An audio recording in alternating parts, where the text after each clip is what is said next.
ఇగో ఇంకా నీతి సూక్తులు చెప్తారు చూడు అప్పుడప్పుడు. నీతి సూక్తులు ఎట్లా చెప్తారు తెలుసా? ఇగో ఇది చూడండి ఒకసారి. ఇప్పుడిప్పుడే పట్టాలు ఎక్కుతున్న ప్రభుత్వాన్ని మళ్ళీ సమ్మెల పేరు మీద ఇది కాదు, ఇతర ఇది అనుకుంటా. కడుపు నిండా నీతి సూక్తులు. ఈయనకు నోరు తెరిస్తే బూతులు రావు, ఈయనకు నోరు తెరిస్తే ఏమి రావు. ఇక నీతి సూక్తులు చెప్తుంటారు చూడండి ఒకసారి ఇక్కడ. కడుపు నిండా విషమే, ఇంకో ఆలోచనే లేదు.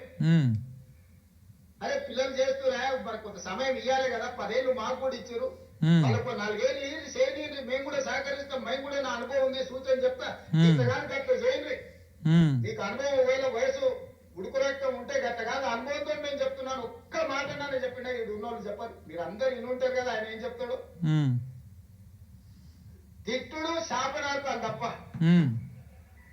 పిల్లి శాపనార్థాలు పెడితే ఉట్టి తెగి కింద పడతా. అది కింద ఏమంటారు తెలుసా? అన్న షిల్లర్ గాని తీసేయి అన్న అంటారు.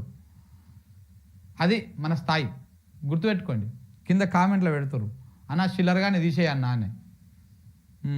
ఉట్టి మీద పాలుంటే పిల్లికి అందవు, ఇక పిల్లి కింద కూర్చొని ఒకటే పైకి తలెత్తి శాపనార్థాలు పెడుతున్నావు. ఇక శాపనార్థాలు ఎవరు పెట్టారు? ఇక పక్కన చూడరు, అర్థమవుతుంది. మీకు మీరు మాకు స్ట్రెచర్ ఉందని అనుకుంటే ఆ స్ట్రెచర్ ఉందని విర్ర వీగితే స్ట్రెచర్ మీదకి పంపించరు. ఇట్లే చేస్తే ఆ తర్వాత మార్చడానికి పోతారు. అది కూడా గుర్తు పెట్టుకోవాలి. ఇది ఇది మీ సంస్కారం, ఇది మీ హూందాతనం. శాపనార్థాలు హూడు పెట్టిండు. ఇట్లా ఇంత దిగజారుడు వ్యాఖ్యలు ఎవరు చేసారో చూడండి. ఇక next. Telangana is rising, rising తెలంగాణని ఎవడు ఆపలేడు.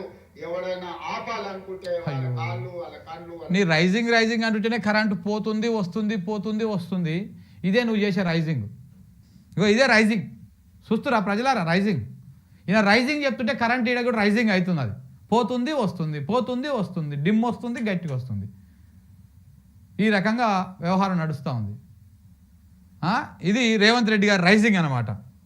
చేతులు కాలిపోతాయని తెలియజేస్తూ మీ అందరి దగ్గర సెలవు తీసుకో.